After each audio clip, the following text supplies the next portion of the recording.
اول حاجة احنا عايزين نتكلم فيها عن الخيوط بتاعت الكورديون والخيوط بتاعت المحلول والخيوط بتاعت القطن وانواع الخيوط عامة، نستخدمها في ايه وشكلها ايه والحلو منها نستخدمه في ايه والخفيف منها ايه والنظام ده كله. ماشي. هنتكلم حاليا على الخيط الكورديون. في عندنا انواع منه طبعا والاحجام بتاعته الرفيع تمام والسميك. هتجيبي ملي 2 ملي 3 ملي 5 ملي اللي انت عايزاه. استخداماته ايه وشكله ايه؟ ماشي. عندنا اللي هو الخفيف. بصي ده شكله. طبعا الخيط الكورديون ده استحالة ان حضرتك تقدري تعملي منه شراشيب، بس تحفة جدا فيه. نوريكي بس الاول ادي ده الرفيع وده السميك من جوه.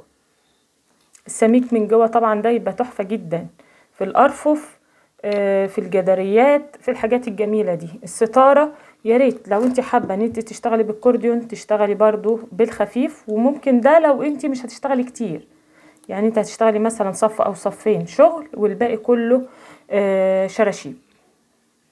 ماشي. ده بيبقى حلو قوي. طبعا لما تيجي تشتري اتأكدي ان انت بتشتري حاجة نظيفة.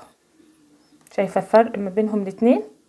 وده الخيط الكورديون الرفيع تحفة جدا، احنا استخدمناه في شغل المكرمية بتاع ورشة رمضان.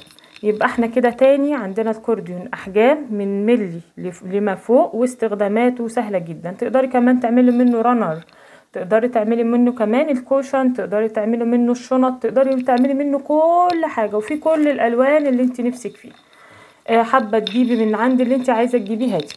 في حاليا عروض في الخيوط حلوة عند ناس طبعا مضمونة، مش اي حد. ده الكورديون.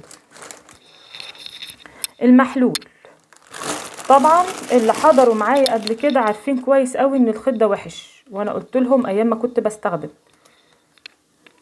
طب انا اعرف الوحش والحلو منين؟ سيبك ان حتة المفرغ من جوه دي، يعني شوفي ده حلو، ده اهو باين جدا ان هو نوع وحش. ده انا كنت جايباه من مامة عمر، ده انا جايباه من الكفراوي، وهنجيب من ايوب برضو ان شاء الله عشان نشوفهم برضو دنيتهم ايه. ده بصي ناعم ازاي، وده شوفي عامل ازاي، شوفي الفرق ما بينهم الاتنين. وده فتلته سميكة وده رفيع. في احجام من خيط المحلول، طبعا في احجام من خيط المحلول. احنا لما نيجي نستخدم الريشة ان شاء الله هنستخدم اللي هو سمكه تخين عشان يعمل معانا ويبقى احسن. وده برضو اهو شايفة عامل ازاي، مش حلو قوي، بس على الاقل احلى من ده. فتلته ناعمة اهو وشغال، مش هيقول لنا لا. يعني البني ده حلو مش وحش. الاخضر ده مع الاسف وحش جدا. شايفة عامل ازاي.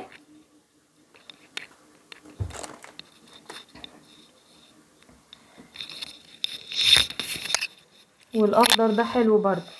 احنا طبعا مع الاسف شغلنا كله اونلاين، بس انتي ايه وهي بتصورهولك او هو بيصورهولك خليه يصورلك الطرف بتاع الخيط. يبقوا خيط المحلول ده بنستخدمه في ايه؟ في الريشة، ممكن نستخدمه برضو في الرنر، ممكن نستخدمه في جدارية، ممكن نستخدمه في الرف، ممكن نستخدمه في كل حاجة. يعني يا أميمة الخيوط بتاعتنا نقدر نستخدمها في كل حاجة؟ نقدر نستخدمها في كل حاجة. عندنا الخيط ده برضو كورديون اهو، خفيف ورفيع، تقريبا 2 ملي او ملي او 3 2 ملي. ده طبعا الخيط القطن، في منه برضو احجام. ده الخيط القطن في منه احجام، في منه احجام الخيط ده.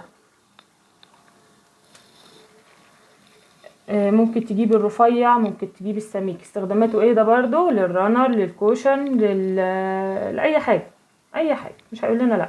وده الخيط المصري برضو مش هيقول لنا لا. يعني اي خيط حضرتك تستخدميه تمام، بس انا حبيت النهارده اوريكم الخيوط عشان اللي لسه داخل معانا جديد. ده طبعا خيط قطن، السمك بتاعه تقريبا كده ملي ونص، ملي ونص 2 ملي. في منه بالشله اهي زي ما انت شايفه، وفي منه بالبكر. البكر في منه الوان، الشله ما فيش منها الوان. زمان دلوقتي بقى في منه الوان. يبقى دي جميع انواع الخيوط بتاعتنا واستخداماتها. طبعا المحلول في المرايات ما بيبقاش ليه حل، هو والقطن عشان الشراشيب، وطبعا للسحابه والحاجات كتيره قوي. وعايزين الشغل بتاعنا يبقى حلو ان شاء الله في الفترة اللي جاية.